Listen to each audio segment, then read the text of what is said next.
Hey everybody, how's it going? I'm Sethum and welcome back to another video, folks. This is another episode in the World of Warcraft Classic Burning Crusade series that I'm doing. Of course, we are leveling up a Paladin, and this time around we are back in the Scarlet Monastery. So as agreed from the last episode, we are lucky enough to still use the same group.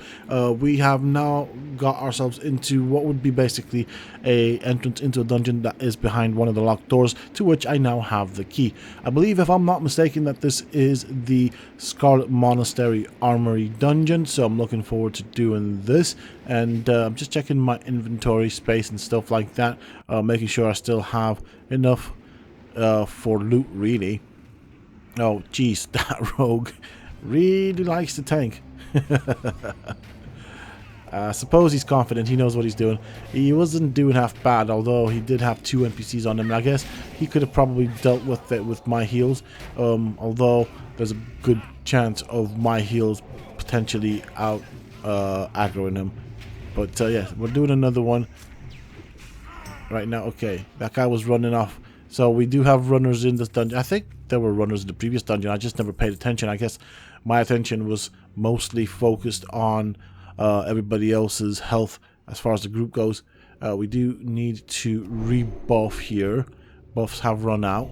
So I think for you, I'm just having a look at what they have buff-wise.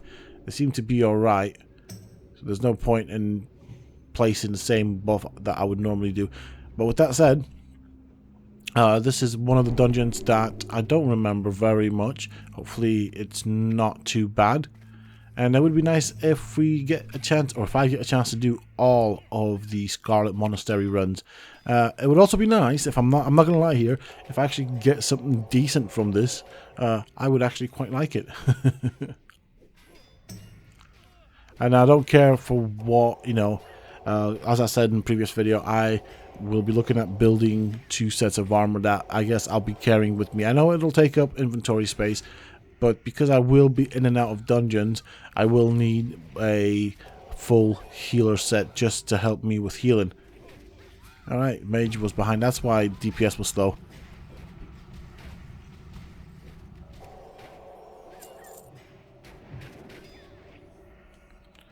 So this is the armory.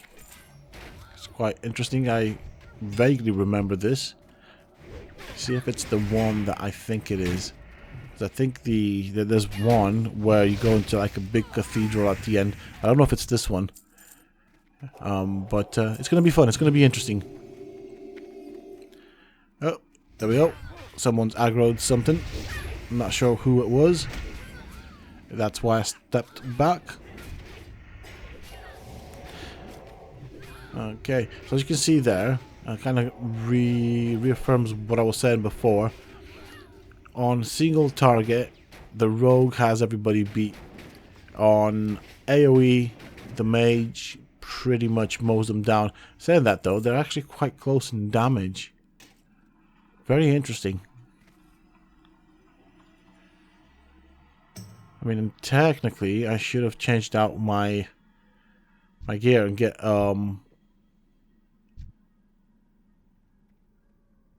used. I think I still need to level up though for it, potentially. Just having a look here at what the situation is. I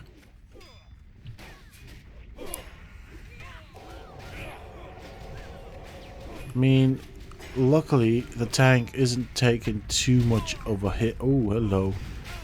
Mage isn't a problem. Okay, never mind. So the mage massively out aggroed the tank there. So all the NPCs kind of just came for the mage, but they do have a very interesting defense thing ability where they freeze everybody in place for a couple of seconds, allowing them to get basically away out of range and do damage from a distance. Although, saying that, because of how many NPCs the mage had on him, don't think he would have been able to successfully defeat all of them. Maybe one of them, yes. 2, getting mighty close. 3, 4, no chance. But we do have a good tank. Tank immediately realized what was going on and re-aggroed all of the runaways. So I want to see which one this one is. I can very vaguely remember. Oh, he's running. He's a runner. I can very vaguely remember this, but very little of it. I think we're going down there. Okay, I'm not going any further. That rogue is very courageous. I suppose if he's got 3 paladins in the group, you know, we all have resurrect regardless of our roles. So if he does die, he knows he's not going to have to run all the way back to the dungeon. I mean, still, I guess unless the healer died, if say they weren't paladins,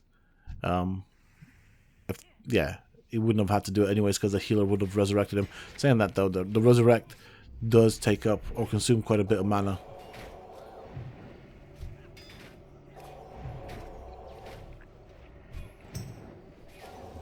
And with that in mind, I believe there are 3 classes that can resurrect. I think. Let me see. I would say the priest might have a resurrect. The druids would have a resurrect. I'm not sure if the shamans do. That's something I'm not sure about. But it wouldn't surprise me if they would have a resurrect. Never actually counted how many classes actually have the ability to resurrect players.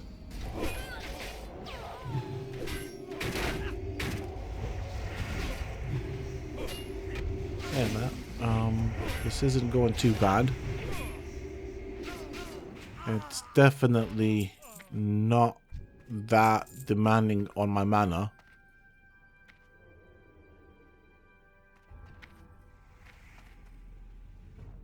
And here's the difference between me and the group. You see, I would not have known what to do, so I'd have probably pulled all of the, like, those guys in that corner right there, which would have probably annoyed people because they just want to get straight to the boss. There's no reason to fight those dudes. They don't really, I mean, they give a bit of XP when they die, so 166 per NPC, but yeah, there's not really a reason, because I don't remember how this dungeon looks like, where we need to go. I would have probably ended up pulling them if I was the tank, so I'm glad I didn't start out with the tank role. I guess that's what I was getting at with this discussion. 210 for that dude. Okay, so I'm looking at the XP basically that we get per kill. It's not bad, if I'm honest. Ooh, nah. Okay, we have a patrol. I'm gonna hide around here.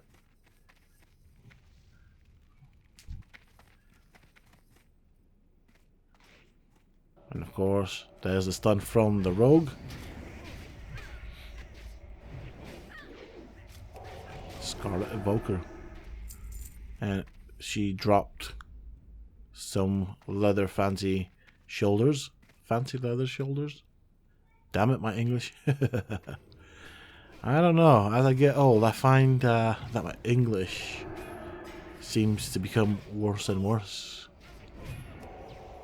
Don't know why that's happening.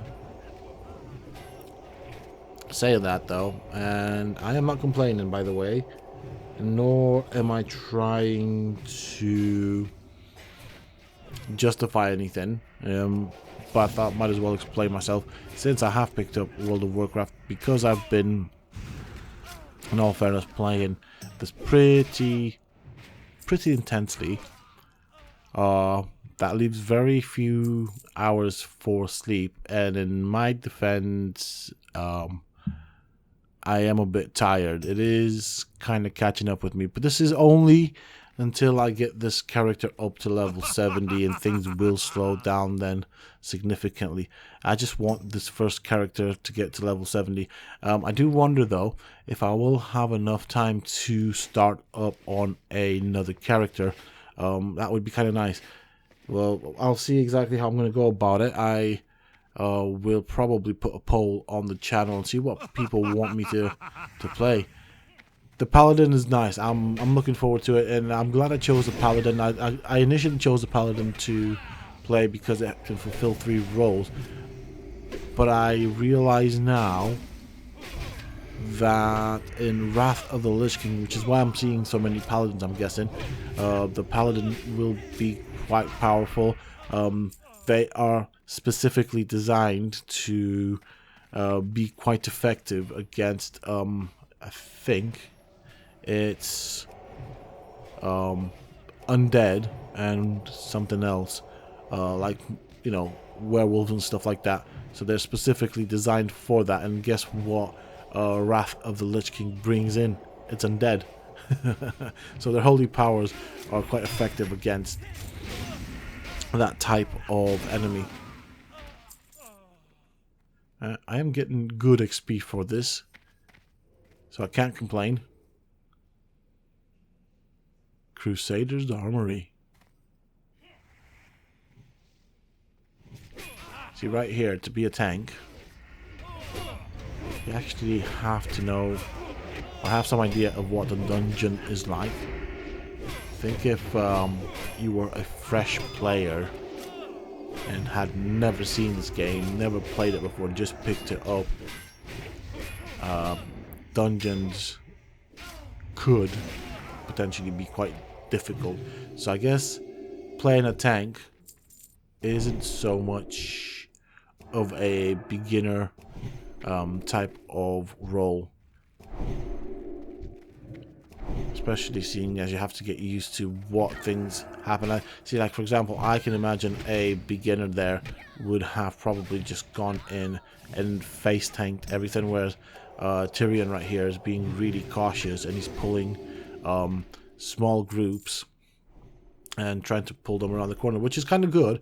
I don't think it's not like we couldn't deal with a big group. I think we could very easily deal with a big group. We do have a good group, as a matter of fact, but it would be very mana demanding, and basically we'd have to sit down and constantly drink to top up our mana, which isn't the case here. Now Tyrion obviously is doing this to maintain his full mana. I guess it's a backup type of strategy. Which kind of brings me to the next thing. As a paladin, although you can be a tank, I find it interesting that you have mana compared to a druid tank that turns into a bear, which uses, I believe, its rage, and rage fills up with each attack.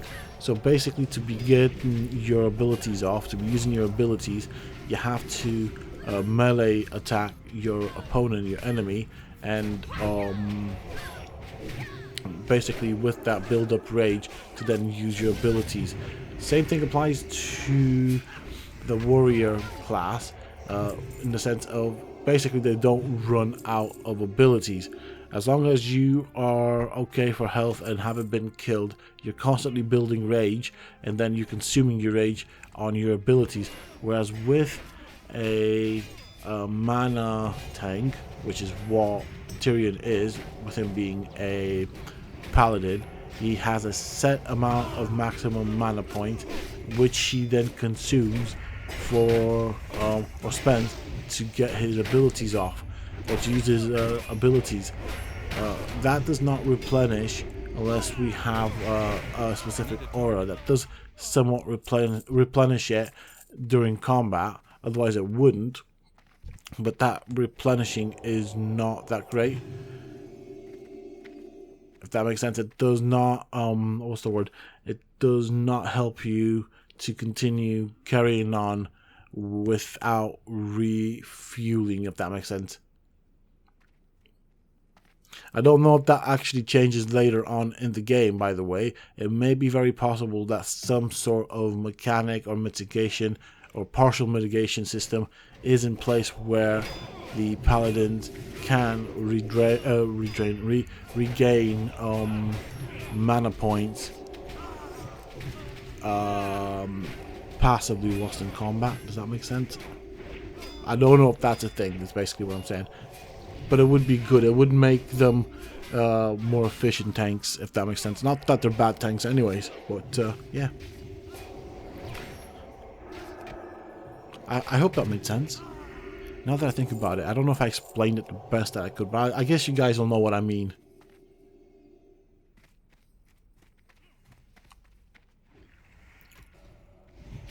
I'm thinking about it. I guess it's also an interesting way of playing a tank. I guess it gives you a different perspective as a tank, as a different type of class that's tanking.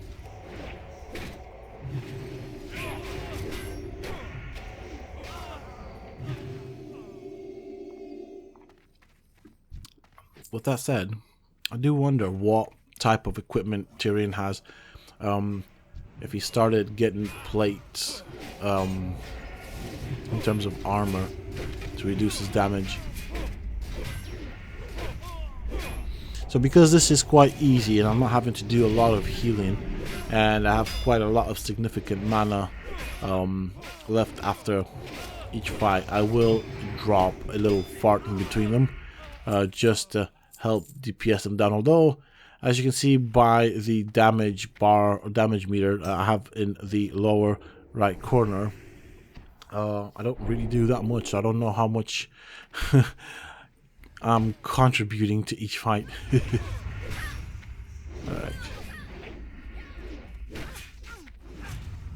So I guess we're pulling stuff back here. There we go. Watch the mage go. Watch the mage go. Dude, the mage hits like a truck.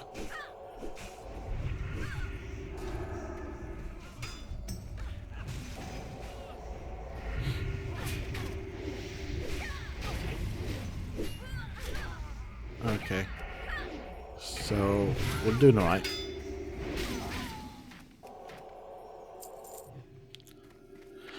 Now I could have not healed that and waited for the tank to take a bit more damage. I think I could very easily play that game, although I don't want to chance it. You never know when things go wrong. I've already encountered quite a few bugs since playing this game, so I think I want to be safe rather than sorry. So I think with that said, I will try and keep the tank constantly topped up, so even if a little droplet of the tank's health has gone down, I will just heal it, even though I run the risk of overhealing the tank, which is, you know, it means I'm using up mana. But as you can see, I'm not really struggling for it. I've not had to stop as frequent to top up on mana, but then I also don't want to get too carried away with my damage abilities and use all my mana on that and then not have anything left over for healing the tank, so, or healing the group. It's really one of those things. You don't want to be letting your group down. That's the thing. Mage does like to pull aggro. Mage does like to pull aggro. I'm sure it's not intentional, it's just because of all the damage the mage is doing, but still, let's go and loot this. I did not even see what I got, if I got anything.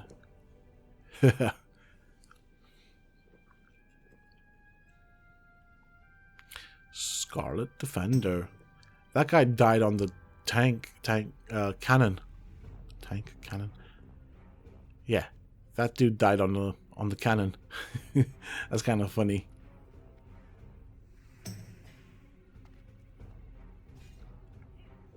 So, yeah, I'm just letting the group know. I didn't find this very challenging from a healing perspective. It's quite easy to keep up with the damage the tank was taking. Oh my lord, my English.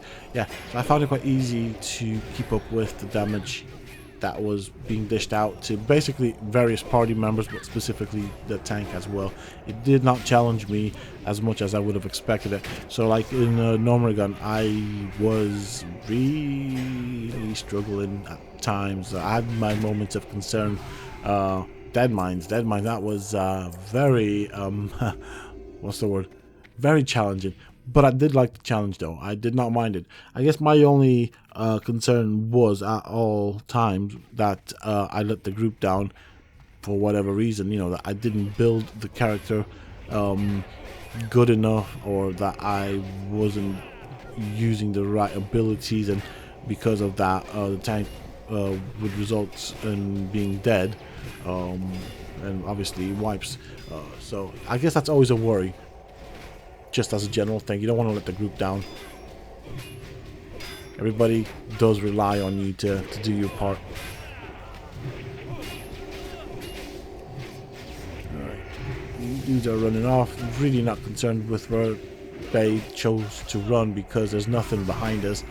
Most of the dungeon is clean, so they can't really re-aggro anything. I think there are several sections where we just left them, but even if they did come, we could deal with it. Nothing too bad. Okay, so this is the boss. The buzzer boss. I don't know what this dude does. I don't know what he drops. This is the first time I see him in a very long time. So I'm just going to play it safe here. And, yeah. Top up on everything. Make sure I'm ready. Go inside, and I think the boss is somewhere down there. Rebuff everybody before we start, as per normal. And that's the boss there. I think I'm going to try and stay up here and heal from up here. I feel like this would be the safest place to be. My only concern is losing line of sight, but I don't think that is a thing from where I'm stood. There we go. He does his little spinneroo.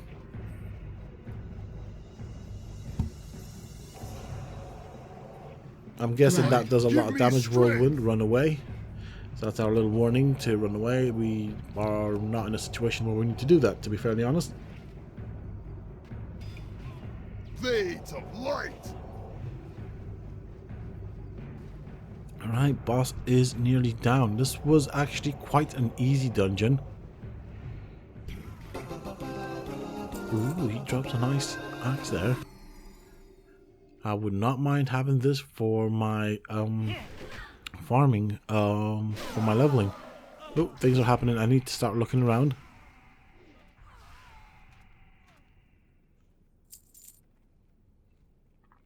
Wow. Well, the mage did really good. I did not have to do much of anything. So, I'm looking at this. This could be useful. Don't know if anybody else needs it. I'll greed on it. This is a really nice axe. If I don't want to need something that people need it. But if they want it, they just have to talk to me. And I'll happily hand it over. But yeah, I do need to upgrade my questing stuff. At least that. I didn't really get much from these runs, to be fairly honest.